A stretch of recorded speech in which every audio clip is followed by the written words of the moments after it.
Alright, got another game here with the new Sliver Queen deck against this guy with the unpronounceable, unreadable name. He has Teneb the Harvester.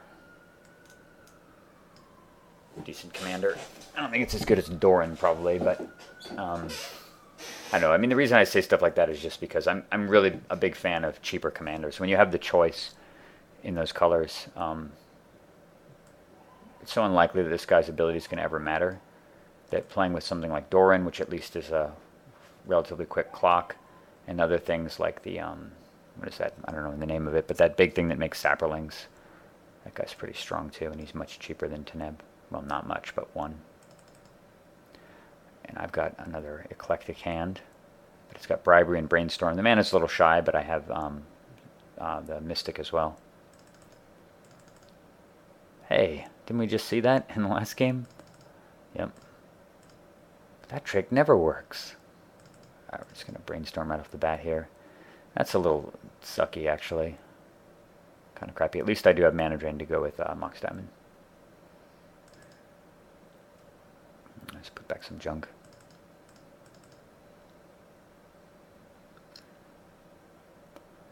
I don't know, it might have been prudent to play the Mox here, just because of things like Duress and stuff I'd be in. But then again, I guess I would just have 2 mana and I could play the Stoneforge.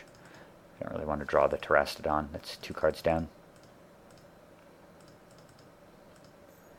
And I'm thinking here, because he's already got 4 mana, I thought for a while about playing the Stoneforge Mystic.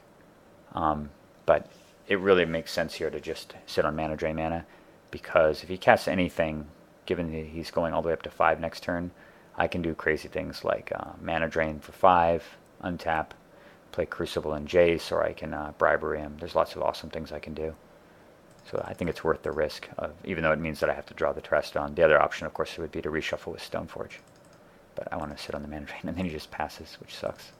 So now I just draw Terastodon. Say done. I'm like, come on, man. Play something big. Play a dragon. Play something huge. Don't play that. God damn it.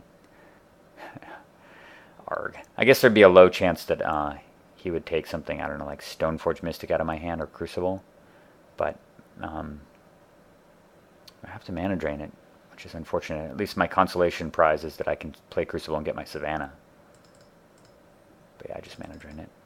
I'm really, really hoping to top deck a land here. Booyah. Right on time.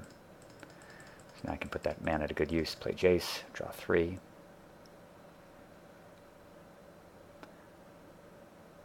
Yeah. Looking pretty strong now. One thing I really like about these black, white, green decks is they tend to have lots of juicy things to steal with Bribery. Things like Terastodon and Vorinclex. So he's fetching at the end of the turn. So I'm fully expecting something awful like, I don't know, like Woodfall Primus or something. Or maybe, I don't know, just at least Vindicate. Something that kills off Jace. Staff of Nin. Kind of awful for me, but bearable. Look at that. Aura Shards makes its appearance. Perfect timing, and I have exactly the right mana to run it. So I gave some thought here to killing off the Soul Ring first.